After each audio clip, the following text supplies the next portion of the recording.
everyone, welcome to today's video. Hit that subscribe button if you haven't already. My name's Annie and I'm going to tell you all about my epilepsy. It has been so long since I've done a YouTube video, but I'm keen to relaunch it actually. I didn't know I'd had so many comments and questions on my previous videos, and I definitely feel, why not? Let's chat about it. So I'm back, and you'll have to let me know what kind of videos you like me to do. Obviously I'm going to cover epilepsy, which is what you're here for today, because it's such a huge part of my life, and I definitely feel that there isn't enough shared about this kind of epilepsy, so I'll definitely be doing about that. But just so you know, I actually am really active. I wasn't active before diagnosis with epilepsy. It's almost like I got a little bit stubborn and went, no, I'm going to do all this anyway. And essentially that's what's happened. So I'll be telling you a little bit more about that in a few other videos of all the crazy things I've got up to. But today I wanted to give you an update on my epilepsy. I did a video, wow, 9 years ago. 9 years ago, which is mental to think about, that was talking about my kind of epilepsy, complex partial seizures. I don't actually know why they changed the names of them, but complex partial seizures are now called focal impaired awareness seizures, and simple partial seizures are now called focal awareness seizures. So I mainly have focal impaired awareness seizures, where you are basically upright, but you have completely checked out the building. You are unconscious, not conscious of anything that's going on around you. It's a very weird, hazy kind of thing to experience. So I'm going to share with you what I experience, but everyone's is very different. Hopefully this can give you a bit of guidance and make you feel less alone if you're currently dealing with it, and if you're here because of a loved one or someone who you know has it or is it going through it, then maybe it can give you a bit more of an insight. So with my epilepsy, I get a aura or a warning sign, which is also a simple partial seizure or focal awareness seizure. It's like a warning, and it's a weird feeling, and I can't really describe it other than it's just like, you know, something's about to happen. And I normally get that before a seizure. I have maybe seconds to get myself into a safe place, quickly tell someone or shout like something's about to happen, and then boom, it's there before I know it.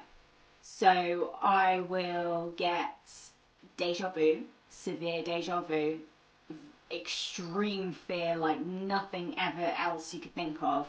Then my motor skills will go, I can't talk, I mainly stayed stationary, but there have been points where I've walked back and forth or repeated like motion, like ran in a circle, like, or got really, either way I'm very confused, but sometimes I can be like planted on the spot, which is obviously very dangerous if I'm out in public and I just, you know, say if I've just got off a bus and I'm stepped out onto the main road, I'm not going to be able to get myself to safety. After that, I still have, but it's more extreme now, I have handle twitch, a lip smack and swallow, sometimes the head will bounce with it, and then I will often apparently close my eyes, because I actually find that I get really overwhelmed by too much information.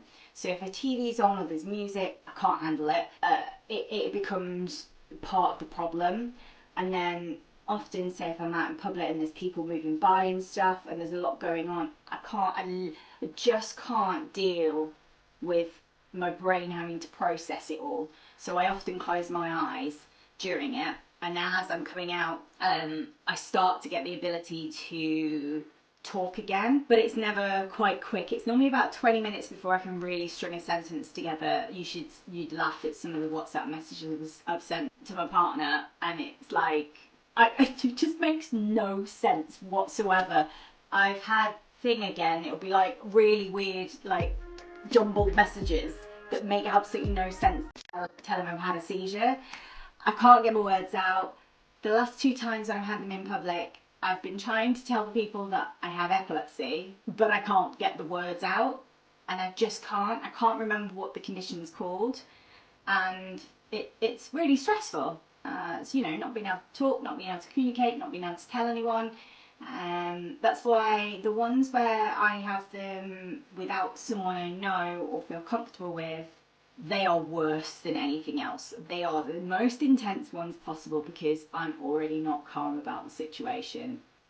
Because people get stressed that you can't talk, and I you know, you're kind of like hanging on. I find there's a mental image I have where it's like there's part of my reality like clutching onto my brain, like going, I'm still kind of here, and you can't get those words out and you can't communicate and you've just got to let it roll. But not a lot of people actually know about this kind of epilepsy. Everyone knows about grand mal tonic-clonics, how to do first aid with that, which is obviously extremely important. But I would definitely say that focal impaired awareness seizures and other kinds of seizures need more education about first aid. Like, I don't need to be restrained during mine. I just want someone to either hold my hand if I reach out, because sometimes I can reach out.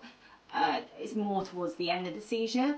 So reach out and someone just hold my hand, but just comfort me. Don't need to say very much, just sit with me, just like keep me safe, you know, stop me from walking into traffic or being stuck, or yeah, it's horrible. I felt really nervous about going out on my own for a little while. I do actually have, she's sleeping here, but I have my dog, and my dog isn't a official epilepsy trained dog because I don't have grand mals ultimately, and I don't think there's any kind of dog out there that picks up when you can have a focal seizure. But what I have trained her to do, I'm not going to say the word, but I do say a certain word, and when I do, she comes and sits with me. So, and like just lets me grab her, because sometimes I'll grab and I'll just not want to let go, or you know what I mean. So but she lets me do it. It's almost like something changes with that word and she knows that she needs to step up, which is incredible. Poodles are very intelligent is what I will say about the situation. But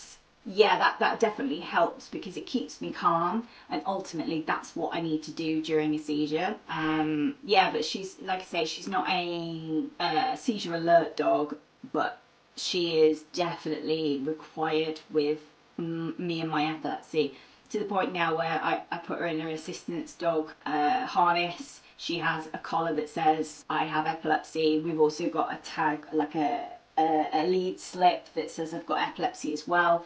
Because ultimately, if I'm out on my own and I'm like, this is happening now, because this didn't used to happen so much like this. I never used to fear going out. If I'm out on my own, I'll take her with me now. I just wish there was something I could register her properly. I do have a medical band now with the seizure that I had last in public.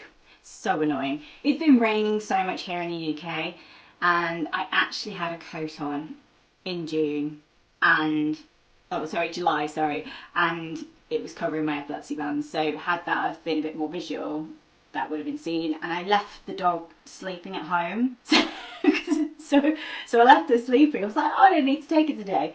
Had I have got her with me, it probably would have made things a little bit easier. So I am making some changes and I'm trying to kind of own it a little bit more. It's really hard when you have the condition though, and I will say this, to kind of be like constantly like, yeah, I've got epilepsy, whatever, yeah, it's fine. You do get embarrassed by it. I do feel bad with it, having it. It makes you feel low, especially post-seizure. That's also something to say. And the ones which are more intense, like the ones where I've had in public and been out on my own, I have absolutely bawled my eyes out and been really low for a few days afterwards. It's because you kind of think to yourself, why is this happening to me? Why? What have I done to deserve this? And it's really hard, which is also a reason I wanted to come back on here and start talking about it again. One thing I will say, and obviously it's important to know that everyone's epilepsy is different, and what works for me might not work for other people, so please don't just assume that you're fine to do it. Get checked out first, make sure you're fine to do it. But I got into sport after I got diagnosed. I did a triathlon in 2014, so 2 years after I had been diagnosed, where I had to learn to do front crawl, open water swim, etc. And I was raising money for a charity for the triathlon. But ultimately I got hooked on the sport and I went to the Ironman World Championships. So I did a full distance Ironman at the World Championships. and I've learned to snowboard. I have been climbing, I have skied, I've done all sorts. So much more than I did before I was diagnosed. I wasn't very fit, wasn't very healthy, and I've done so much since then. I think that we should be able to live happy, healthy lives and do what we want as long as we're safe and show that, that we're doing the best we can with it.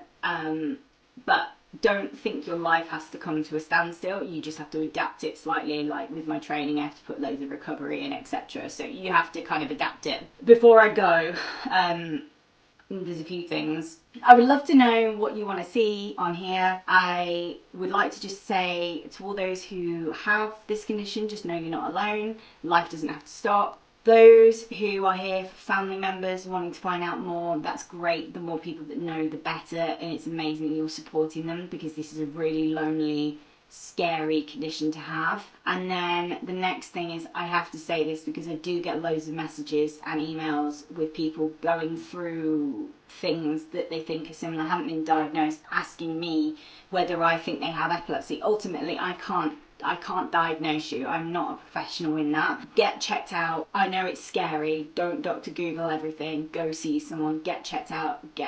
Make sure you're being safe, because no amount of looking for it online is going to help. Go get sorted. But if you are diagnosed, just remember, life doesn't have to end.